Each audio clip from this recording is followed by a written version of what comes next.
Maka kita berdoa kepada Allah Ta'ala setelah kita bersyukur kepadanya, setelah kita memuji Allah, setelah kita berterima kasih dengan sepenuh hati kepada Allah. Hadirin sekalian yang dirahmati, kiranya ketika Rasulullah menjelaskan hanya pada 10 hari terakhir Ramadan, maka tentu kita akan lebih semangat karena tidak terlalu panjang untuk kita mencarinya. Tapi An-Nabi sallallahu alaihi wa alihi wa sahbihi wasallam membatasinya untuk kita tidak terlalu capek, tidak terlalu lelah, tidak terlalu mencurahkan tenaga yang besar. Rasul mengatakan cari pada 10 hari yang terakhir di bulan Ramadan. Maka ketika dikatakan di dalam ilmu usul, ma la yudraku kulluhu la yutraku kulluh, apa-apa yang tidak bisa Anda dapatkan keseluruhannya, maka jangan ditinggal keseluruhannya. Dan insya Allah, dengan kemurahannya Allah, dengan rahman dan rahimnya Allah, dengan kebaikan yang Allah miliki, wa rahmatuhu wasi'at kulla syai', rahmatnya Allah meliputi segala sesuatu. Kita yang penuh dengan dosa, kita yang penuh dengan kemaksiatan, kita yang penuh dengan kekhilafan, tetap insya Allah besar peluang kita dengan kasih sayang Allah, dengan rahmatnya Allah, untuk tetap insya Allah orang semacam kita ini mudah-mudahan tetap pantas untuk mendapatkan Lailatul Qadar. Dan jangan lupa berdoa, Allahumma a'tiq riqabana minan nar. Ya Allah, bebaskan tubuh kami dari api neraka. Dan jangan lupa pula mendoakan ibunda kita, Allahumma a'tiq riqaba ummahatina minan nar. Dan jangan lupa pula untuk mendoakan ayahanda kita dengan mengucapkan Allahumma a'tiq riqaba abaina minan nar. Allahumma amin. Kemudian doa yang diajarkan oleh An-Nabi sallallahu alaihi wasallam kepada ibunda Aisyah, Allahumma innaka afuwun, ya Allah sesungguhnya engkau adalah zat yang pemaaf. Tuhibbul afwa, engkau senang memaafkan ya Allah. Fa'afu anni, maka maafkan aku ya Allah. Doakan juga ibunda kita, fa'afu an ummi atau fa'afu an ummahatina, maafkan dosa-dosa ibunda kami ya Allah. Dan doakan pula ayahanda kita, fa'afu an abi atau fa'afu an abaina, maafkan pula ya Allah dosa-dosa ayah kami ya Allah. Kita lihat hadirin, ayah kita tidak bisa baca Al-Quran, ayah kita tidak bisa konsentrasi sholat ke masjid karena mereka fokus untuk mencarikan rezeki bagi kita. Mereka fokus waktu kita kecil tidak sempat belajar ngaji untuk supaya kita bisa mendapatkan pendidikan yang baik. Mereka fokus di waktu kita masih kecil untuk bekerja sampai mereka lupa bagaimana caranya membaca doa-doa sholat, sampai mereka lupa bagaimana caranya berdoa dengan baik. Maka sebagai terima kasih kita kepada mereka,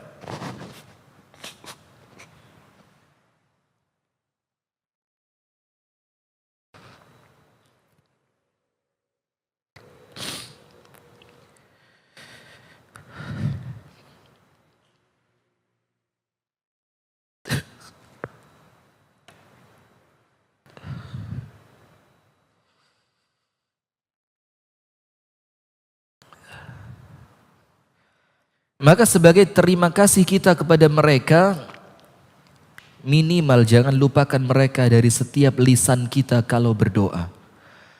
Jangan lupakan mereka di setiap ibadah kita, di setiap sodakoh kita, sertakan mereka di dalam niatan kita.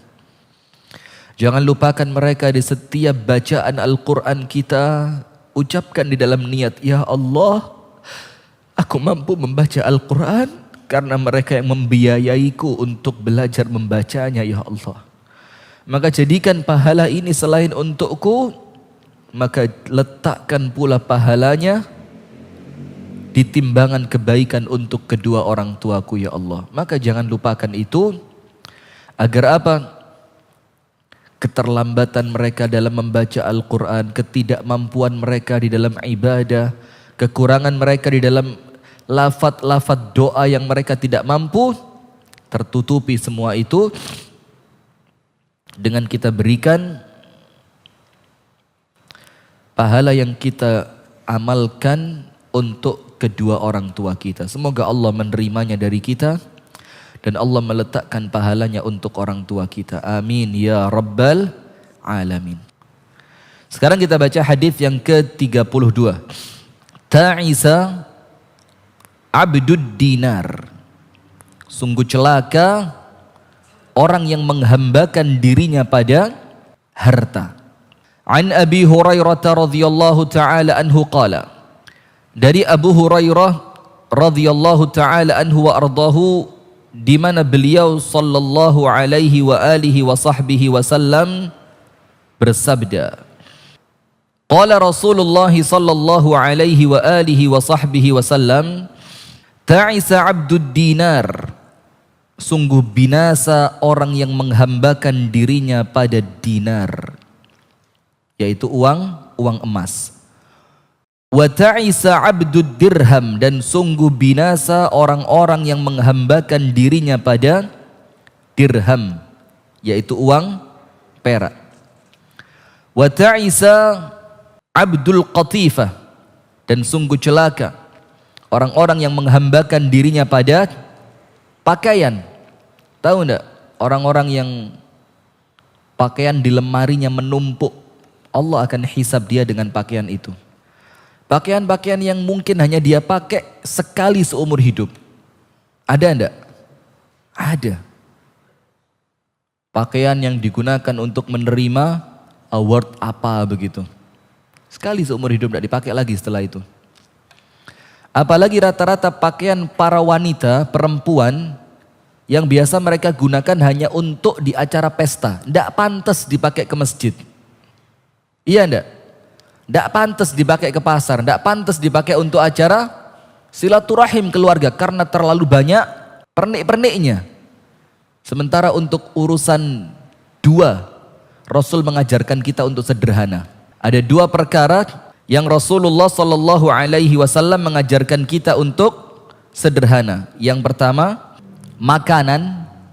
Yang kedua, pakaian. Makanan sederhana. Rasul bilang, yakfi libni Adam luqaymatun yuqimna sulbah. Cukup untuk manusia itu beberapa suap saja yang menjadikan dia bisa apa? Menjadikan punggungnya berdiri tegak. Cukup sudah. Yang penting tulang punggungnya bisa berdiri tegak, cukup. Luqaymat, beberapa suap. Itulah kenapa Nabi SAW dalam hadis yang lain mengatakan, makanan untuk satu orang cukup untuk berapa? 2. Makanan untuk 2 orang cukup untuk berapa? 4. Dan Rasul menganjurkan kita ketika makan itu berjamaah, supaya keberkahannya apa? Turun. Supaya keberkahan dari Allah itu diturunkan pada makanan kita. Kemudian yang kedua pada urusan apa? Pakaian. Apalagi makanan. Makanan itu budak kita. Kita gunakan untuk apa? Kita makan dengan cara bagaimana? Kita mau makan apa? Kita tidak memakannya secara berlebihan, tamak. Maka Al-Imam Ibnul Qayyim mengatakan, ada 3 sumber kebinasaan manusia. Ada berapa? 3 sumber manusia binasa. Yang pertama, kathratul akli, banyak makan.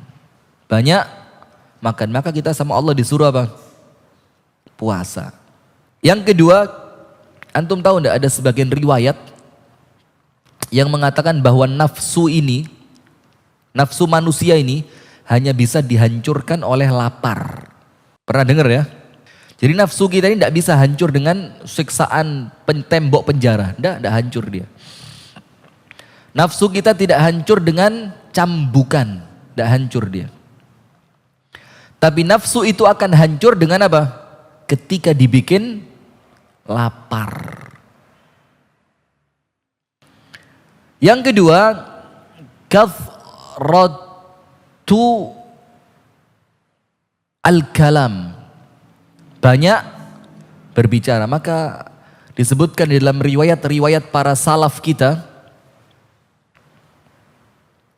kanu yu'allimuna as-samta, kanu yata'allamuna as-samta kama yata'allamuna al-kalama.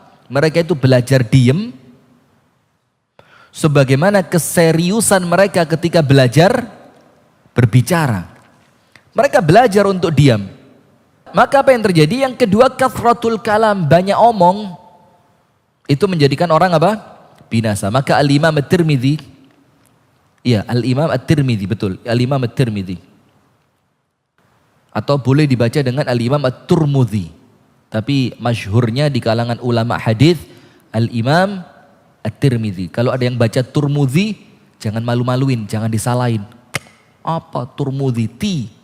Nggak, antum makan malu nanti kalau buka kitab Tarjamatul Ulama, riwayat hidup para ulama, itu ada yang baca tu, ada yang baca ti. Maka saya sekarang sadar betul, orang itu idza qalla ilmuhu kathura inkaruhu. Kalau sedikit ilmunya, kathura inkaruhu, banyak mengingkari orang. Kok gini sih? Itu bukan gara-gara orang lain yang dilihat salah, tapi gara-gara memang ilmunya dia belum sampai. Maka jangan bikin malu diri sendiri dengan banyak mengingkari orang lain yang justru menampakkan sedikitnya ilmu. Maka semoga Allah merahmati orang yang mengatakan tong kosong nyaring bunyinya. Itu betul banget ternyata. Air beriak tanda tak dalam. Yang ketiga, kathratu al-khaltah. Khaltah. Apa kathratul khaltah itu? Banyak gaul dengan manusia yang tidak perlu. Nah ini, maka ngopi-ngopinya dikurangi. Majelis kopi ini dikurangi. Dikurangi acara kumpul-kumpul yang tidak membawa manfaat. Memang betul hadirin, kumpul sama temen itu, Allah, nikmat. Nah melawannya ya berat. Nah tapi orang yang mampu mengendalikan diri itulah orang yang kuat, betul enggak? Maka Rasul bilang orang yang kuat bukan orang yang menang dalam pertandingan gulat, tapi mereka yang mampu menguasai diri ketika dia sedang marah. Itu seni menguasai diri. Dan itu tidak mudah. Kadang-kadang kita ini kan kalau untuk diri sendiri lemah.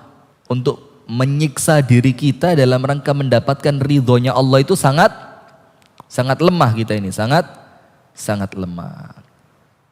Nah itu ya. Sekarang kita lanjutkan. Apa ciri khas mereka itu? Orang-orang yang bakal celaka karena menghambakan diri pada dinar, pada dirham, pada pakaian, pada makanan. Apa ciri khasnya? Lihat. Dan ini tidak boleh ada dalam diri kita. Tidak boleh. In u'tiya radhi. Atau radhiya. Kalau dia dapat, dia ridho. Jika diberi apa? Ridho. Wa in lam yu'ta lam yardha. Kalau tidak dikasih, murka dia. Itu ciri penghamba dunia. Jadi yang dicari di dunia ini cuma apa? Ya harta, pakaian, makanan. Kalau dapat itu mereka senang. Kalau tidak dapat, mereka tidak senang. Maka ingat cerita saya kemarin. Ketika Syakik Al-Balkhi bertanya kepada temannya, kamu kalau dapat rezeki, apa yang kamu lakukan? Dibilang, idza u'tina syakarna, wa idza muni'na sabarna. Kami kalau sama Allah dikasih, kami syukur. Kalau kami tidak dikasih, kami sabar. Bagus tidak? Bagus tidak? Top. Apa kata Syakik Al-Balkhi? Hakadha kilabu balkh. Ya seperti kamu ini anjing-anjing di Balkhan. Dikiranya sudah bagus, ternyata mirip apa? Mirip anjing. Anjing itu kalau dikasih, terima kasih sama tuannya. Kalau tidak dikasih, sabar nunggu depan pintu rumah tuannya. Ya sudah itu kamu. Kilabu balkh. Anjingnya apa? Balkhan. Terus ini yang ditanya kaget. Wih, Seperti itu, mirip anjing. Loh, terus kamu bagaimana? Dibilang, nahnu kami, idza u'tina, kalau kami diberi, u'thirna, kami berbagi. Kalau dikasih, berbagi. Wa idza muni'na, kalau kami nggak dikasih, syakarna, kami bersyukur. Karena kami tahu, tidak diberi oleh Allah itu pilihannya Allah, dan pilihannya Allah pasti yang terbaik. Maka kalau kami tidak dikasih, kami syukur. Karena kami takut kalau dikasih, jangan-jangan kami sombong. Nah, itu orang benar. Bukan seperti ini. Hamba dinar, hamba dirham, hamba pakaian, hamba makanan. Kalau dikasih ridho, kalau tidak dikasih murka. Kalau untuk dicintai Allah, zuhud di dunia. Ojo kemalan dunia. Kumpulkan yang banyak, tapi jangan diletakkan di dalam hati. Cukup letakkan di tangan. Ketika Islam butuh, ketika kaum muslimin butuh, dilepasnya dengan penuh kerelaan hatinya. Apa ciri orang zuhud? Tidak terlalu bahagia dengan mendapatkan dunia, dan tidak terlalu sedih ketika dunia hilang darinya. Itu orang zuhud. Jadi kaya biasa, jadi miskin tidak rendah diri. Itu orang zuhud. Kaya raya, dia punya segalanya, ketika Islam butuh, dia keluarkan dengan sukarela. Itu ciri orang zuhud. Maka dicintai sama Allah. Sesungguhnya apabila kita bersedekah, kita bukan sedang menolong orang lain, tapi kita sedang menolong diri sendiri. Karena Rasulullah SAW bersabda, Al-mar'u tahta dhilli sadaqatihi yawmal qiyamah. Kelak di hari kiamat, seseorang akan dinaungi oleh sedekahnya. Itulah kenapa Allah Subhanahu wa Ta'ala berfirman, Ma indakum yanfad wa ma indallahi baq. Apa-apa yang kalian simpan di sisi kalian akan sirna, tapi yang kalian simpan di sisi Allah, maka dia akan kekal. Nah, maka kami mengajak kepada saudara sekalian untuk berbagi kebahagiaan di bulan Ramadan ini. Sehingga kebahagiaan yang kita akan berikan kepada orang-orang yang nampaknya kurang beruntung, mereka tersenyum gembira, Anda yang insya Allah akan memanen pahala dari kegembiraan mereka. Maka dari setiap 10.000 yang Anda sedekahkan kepada kami melalui Yayasan Sayap Dakwah Organizer, ada 10.000 porsi buka puasa yang kita bagikan, 1.000 paket untuk yatim, du'afa dan mu'alaf yang akan kita berikan, dan pengadaan 1.000 kitab untuk kajian, dan penyelenggaraan i'tikaf, operasional dakwah dan kegiatan sosial yang lainnya. Maka kami mengajak, jangan lupa sisihkan sebagian dari harta kita melalui rekening Yayasan Sayap Dakwah Organizer di bawah ini. Assalamualaikum warahmatullahi wabarakatuh.